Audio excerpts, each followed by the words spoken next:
Hello dear students, कैसे हैं आप सभी। आज आपको बहुत ही इम्पोर्टेंट चैप्टर जिसका नाम है भोजन एवं पोषण अर्थात फूड एंड न्यूट्रिशन, इसके बारे में समझाऊंगा। भाई, भोजन हम रोज ग्रहण करते हैं तो भोजन है क्या।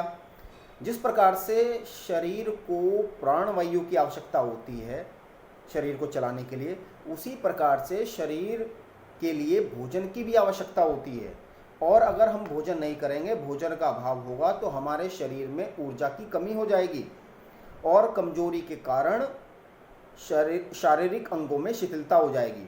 भारत में सबसे ज़्यादा बच्चे कुपोषित पाए जाते हैं, अर्थात कुपोषण जिसके शरीर में सभी प्रकार के जो आवश्यक तत्व होने चाहिए भोजन के अंदर वो नहीं होते, और वो बच्चा भोजन ग्रहण करता है तो उसके शरीर में उन आवश्यक तत्वों की कमी हो जाती है। तो सबसे ज़्यादा कुपोषित बच्चे भी भारत में पाए जाते हैं। तो भोजन हमें संतुलित आहार ही लेना चाहिए। अब जब व्यक्ति शरीर उसका क्या नाम है ऊर्जावान है और क्रियाशील बनाए रखने के लिए उसे मतलब भोजन की आवश्यकता होती है, और भोजन से ही हमारे स्थूल शरीर का पोषण हो सकता है। तो भोजन को हम 3 पार्ट में डिवाइड करते हैं। इसको जरा समझें। भोजन को 3 वर्गों में विभाजित करते हैं। पहला सात्विक भोजन, दूसरा राजसिक भोजन और तीसरा तामसिक भोजन। अब तीनों को मैं समझाऊंगा। सात्विक भोजन क्या है? उत्तम स्वास्थ्य चाहने वालों को सात्विक भोजन करना चाहिए, जिससे क्या होता है आध्यात्मिक शक्ति, मानसिक शक्ति और शारीरिक स्वास्थ्य बना रहता है। ये है सात्विक भोजन।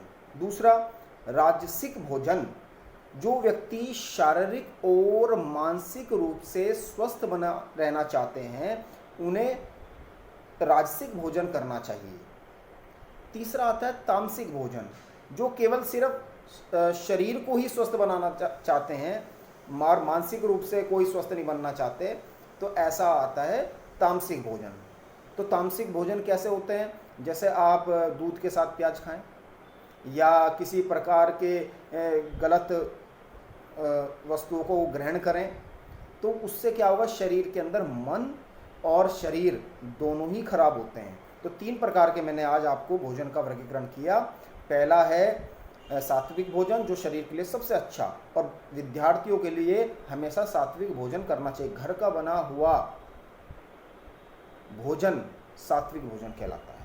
तो दूसरा है राजसिक भोजन और तीसरा है तामसिक भोजन। कुछ प्रश्न भेजे हैं मैंने, तो प्रश्न आप अपनी कॉपी में नोट करेंगे, और आपको एक वीडियो रोज मिलेगी, जिस कारण से आप इस पाठ को अच्छे तरीके से समझेंगे। धन्यवाद।